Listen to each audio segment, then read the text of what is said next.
in carpet tonight, and we will start with about the Ed Young, everyone. Thank you. Hello! Okay, great. Do you think I need this? We were having a massive debate around whether we need the microphone You don't need it. or we don't need the microphone. Do we need the microphone? No. Right, with microphone? Without microphone? Yeah, better. Like it with. Hands up for with, just to fuck shit up a bit. That's all. Oh, God. So hands up without. With. Let's stand further back. What if the microphone is within? Go on, mate. Within range now. Surely, but 30 centimetres. Stand aside a foot or so. Right, here. Stand 18 inches back. There's no axe. This is it. I think it's time's up now.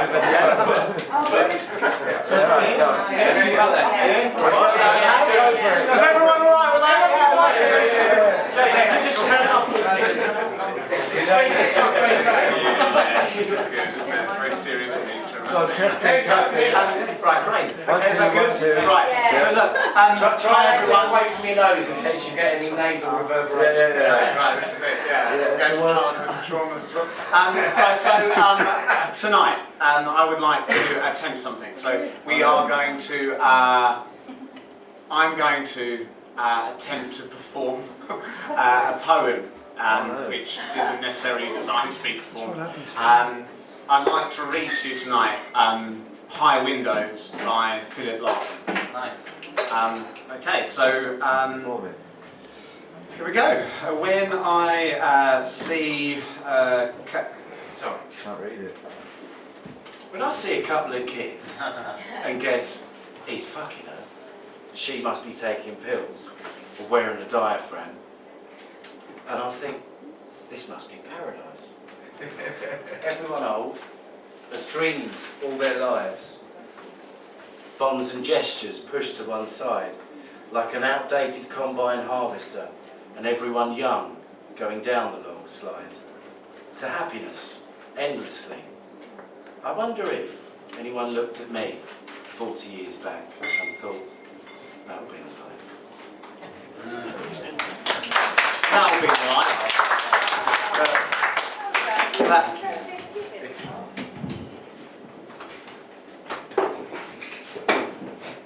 That'll be the life. No God anymore.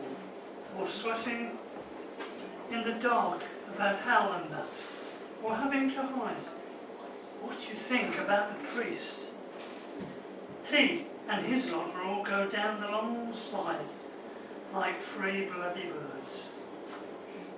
And immediately, rather than words, thoughts of high windows, the sun comprehending glass, and beyond it, the deep blue air, which shows nothing and is nowhere and is endless.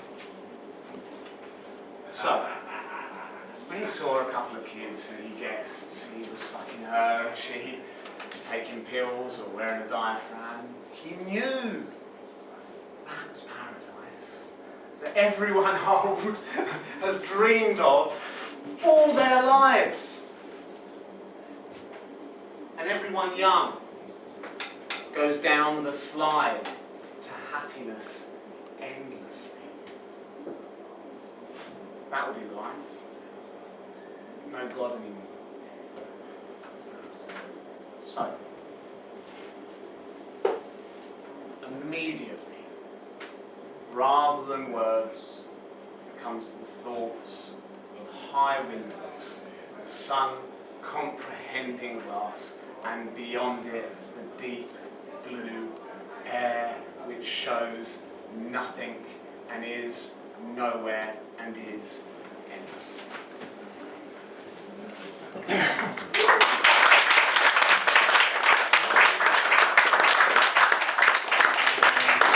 Yeah, we did it twice because that's fucking good. So, right. Okay, now I'm going to really...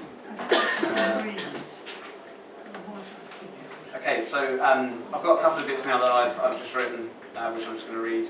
So I was in hospital recently, nothing serious, but I wrote something after coming out of it. It's called A Sonnet for a Hospital Stay. So yeah. Okay, look, I saw life in a hot hospital ward. I wasn't part of it then, when I saw it, and with no interest in it, I felt bored. But like a scientist, I understood it. And what I saw at the time wasn't important, just the fact that I saw it was enough. It had nothing to do with tired rants or medicine, no such practical stuff. How I came to see it is now the puzzle. With such diagnostic tools at my hand, I could learn to breathe and take off my muzzle. But present progress blurs anything I've planned. So, in health, I join the swarms of locusts as the physical comes into focus.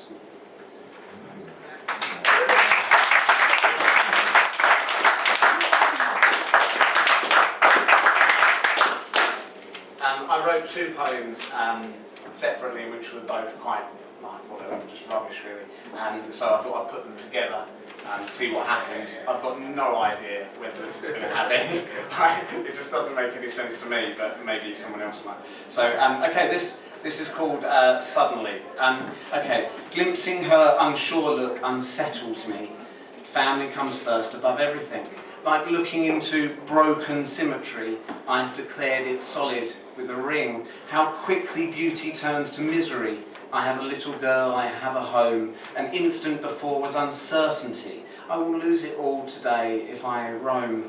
And our place in time ahead was misery. I am very happy now and here at last. A fractured image is my finder's fee. I won't turn my future into my past. Within this glass cage, love I clearly see. If I had my own choice to make, I'd stay. But mirror reflects all that has to be.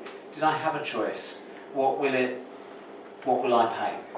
Past loves go, her unsure look replaces me.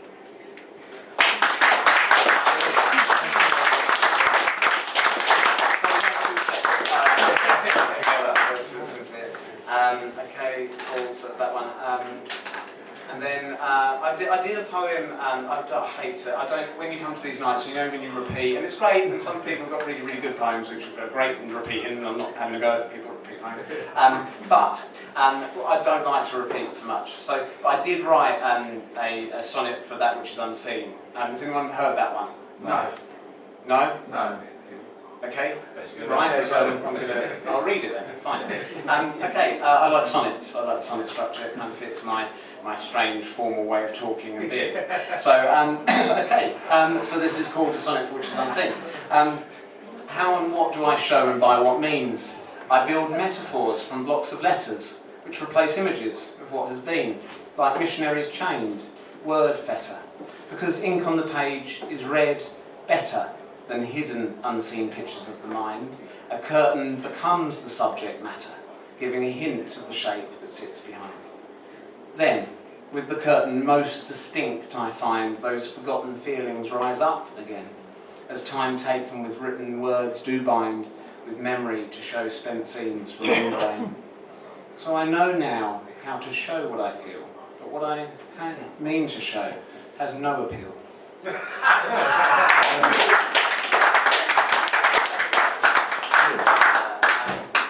So I love Shakespeare. It's like a thing. I love it. I just do. I think it's great. Some people don't love it. That's what makes me love it even more. Shakespeare sucks. Yeah. Well, I think Richard Dawkins. He said he was into science, right? He liked science, and he said that I like science. Some people don't like science, but they can fuck off. Yeah. Right. So that's what he said, and that's how I feel about Shakespeare. Well, I'm going to tell you, fuck off. You like Shakespeare? You're in the wrong place. So right. I'm going to. I was looking for something that maybe you hadn't heard, maybe hasn't come up. I thought it sounded quite good, sounded quite cool, and it's at the end of one of his last plays, really abstract, but I really liked it. So I'm going to give it a go. Okay. O you heavenly charmers, what things you make of us. For what we lack, we laugh. What we have, are sorry. Still are children in some kind. Let's leave off dispute for those above our question. Let's go off and bear us like the time. Thank you.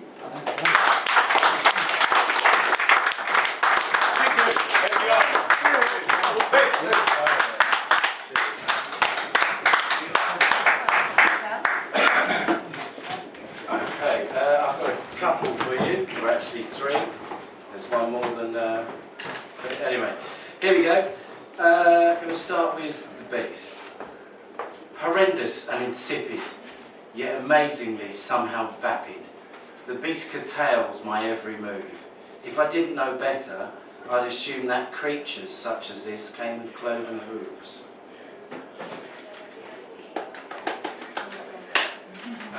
Next. I'll just run through, I'm new to this. The parasite. The infection has taken a ravenous hold of me. It spreads and commutes through the loosely packed layers of my onion. Each layer ravaged by infection and inflammation. First the outer dermis bubbles, heaves and seethes. As each layer gives way to the next, the shell is getting smaller, growing closer to the source. The virus seeks me, hunts me, and then ultimately rapes me to the core. Never happy, never satisfied, it has no remorse. It is nothing more than a simple virus, and therefore has no recourse. Its only MO is to simply go with the flow, nothing more than eating and defecating as it goes. It wants to feed, and nothing more. Its course is set, and unable to forget, it courses through warm corpuscles until its source is met. The final destination has arrived. It was always certain, even as we pull the final curtain. The host was good, and the bug's plan contrived. The feast that awaited could not be denied. Now the host is all empty, nothing more than a vessel, an empty chalice whose victory is lost. The host has played well as the game drew on, but the food is all gone now. Time to move on.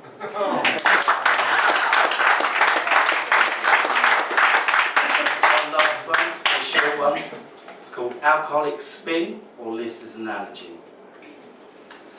Alcoholic Spin Doctrine. Watch as I peddle my indoctrine. I could pump your ears full of shit whilst only wearing moccasins. I ply and I gauge. Sometimes I even pretend that I'm a wizened old sage.